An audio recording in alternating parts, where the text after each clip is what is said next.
Welcome to Curtis Goes Corner, coming to you from a secret underground base in occupied America.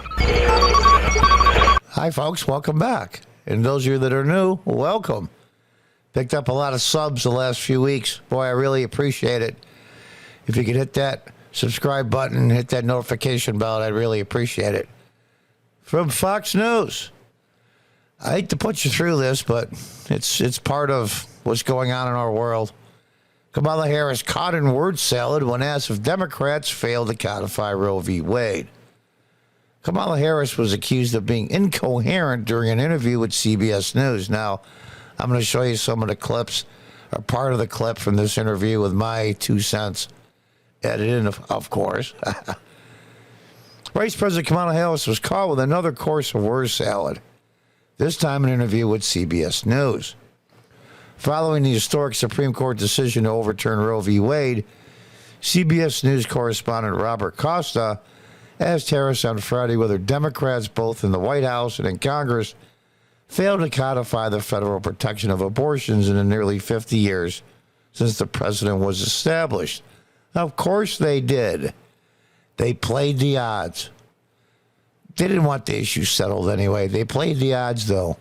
The chances of the Supreme Court overturning Roe v. Wade were a lot higher than if we may codify it into law, because the next Congress, the next president, if it's a Republican, will just get rid of that law.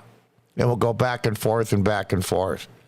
The Democrats have always used the judicial branch as an extension of their legislative branch, which is in conflict with the founders' intentions. But they don't care about that. No, that's right. And that's why I believe we are living, sadly, in really unsettled times. Because the Roe versus Wade was never settled in unsettled times. That's like saying it's wet outside because it's raining. Therefore, people are wet because it's raining. Woman's an idiot. This is incoherent. Is everything okay? Even her own Democrats and progressives are on her. Captions need a bouncing ball to follow along with the words. And these are all left commentators. It's amazing to me. What is with this administration is a version of basic speaking skills and the grasp of the English language, Newsbusters editor Chuck Houch wondered. And they made fun of Trump the way he talked.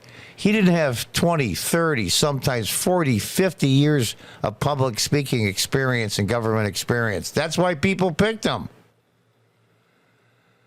Somewhere at a Montana vacation lot somewhere, just fist pumped his fist in the air, journalist David Freelander quipped about the speculation of Gavin Newsom running in 2024. That's all they have. They have no one. They have Kamala Harris, Elizabeth Warren, Cory Booker, AOC.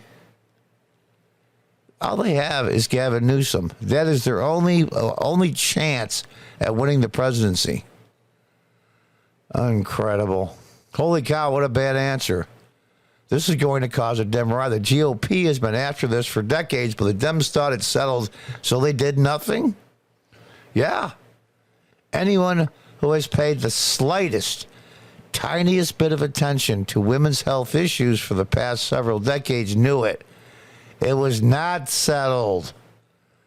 Of course it wasn't settled. People think because the Supreme Court rules on something is now a law. They have a fundamentally understanding that is flawed concerning the system. Oh, gosh. Yeah, word salad again. Raised eyebrows during her visit to Highland Park, Illinois, following the mass shooting.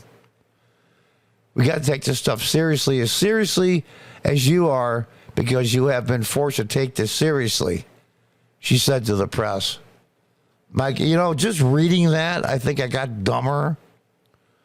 The whole nation should understand and have a level of empathy to understand that this could have happened anywhere, any people, in any community. And we should stand together and speak out about why it's got to stop. So I'll put this little clip in here to our Vice President Harris and her interview with CBS concerning why Roe v. Wade wasn't codified by the Democrats. Now let's take a look at what our current vice president has to say concerning the overturning of Roe v. Wade and Congress's role and the president's role. When you look back, did Democrats fail, past Democratic presidents, congressional leaders, to not codify Roe v. Wade over the past 5 decades? I think that, to be very honest with you, I do believe that we should have rightly believed, but we certainly believe that certain issues are just settled. Certain issues are just settled. Clearly we're not. They knew they weren't settled. They knew that since 72. I was a junior in high school. And it's amazing to me. I remember when it happened. It made all the news, of course. Roe v. Wade and the right to have an abortion at a federal level. And the Democrats had 50 years. And they did nothing.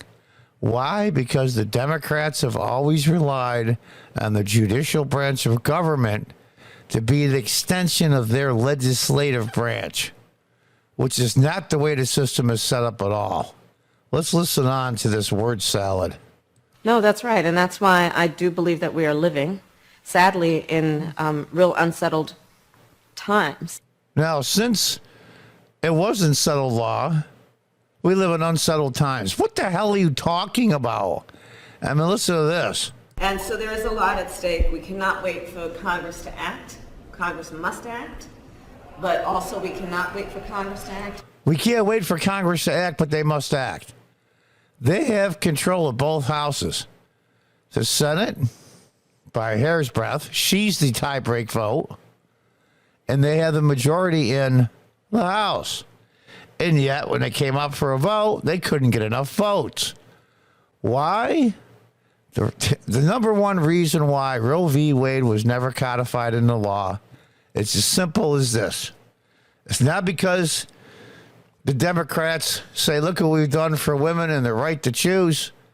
They don't want to solve the issue legally. They don't want to solve the legal issue. I repeat myself. They want the issue to bitch about. They don't want to solve problems. They want problems to stay so they can complain about them and say, look at how evil the other side is. And that's just the way they've always been. Whether it be poverty, child abuse, schools, education, do they not want to solve problems? Because once problems are solved, these people that are involved in the issues at hand won't need the Democrats anymore. They just want to bitch about it. They don't want to solve anything. Which is why the president, Joe Biden, this morning, earlier today, issued executive order. You don't have to abandon your faith, whatever that might be, to agree the government should not abandon your faith for abortion. I'm sorry, that's one of the lines you have to draw. But we'll say not everybody thinks like me. Listen to the arrogance of this woman and the hypocrisy of it. Be making that decision for a woman. And so that's why I say, let women make those most intimate decisions. Let people make the most intimate decisions that are about what I call heart and home, which includes contraception, which includes same-sex marriage. Let them make that and be free to make those decisions without government interference. Without government interference. That's the most hypocritical statement I've ever heard from a Democrat, and that's a really high bar. Without government interference in what? How you raise your children? What they are taught in your local school districts? The Democrats have their nose in every bit of everybody's life, and all of a sudden now, they're anti-government interference. It's amazing to me. Absolutely incredible. The government shouldn't interfere in your Second Amendment rights either. How about your First Amendment rights? Government shouldn't interfere. Well, they do every day at their behest and have been for decades. They put their noses, and they're so far up everybody's asses when it comes to regulations and rules and morality made into law And for her to sit here and say you shouldn't have government interference in heart and home matters, absolutely incredible. Well, let's read the rest of the article. Well, there you have it, folks. Our Vice President of the United States. I put her chances of being president before the end of Biden's term at about 80%. But they're in a box. They painted themselves into a corner. The Democratic Party doesn't like Kamala Harris. The Democratic Party doesn't like Joe Biden. Who do they have? Who are they going to bring up? It's just amazing to me. Well, are they going to make Kamala Harris vice president? Turn from vice president to president, and then have Gavin Newsom be appointed vice president? Is that what they're going to do? I don't think they even know. All they cared about is getting rid of Donald Trump. All right, they got rid of Donald Trump. But they've managed to burn down the entire country in the process. Now what? It's like the dog that chases the car. When the dog finally catches the car, he just stands there and goes, what do I do now? It's amazing to me. And that's part of our world today, as Walter Cronkite used to say back when I was a kid. And until next time, goodbye and good luck.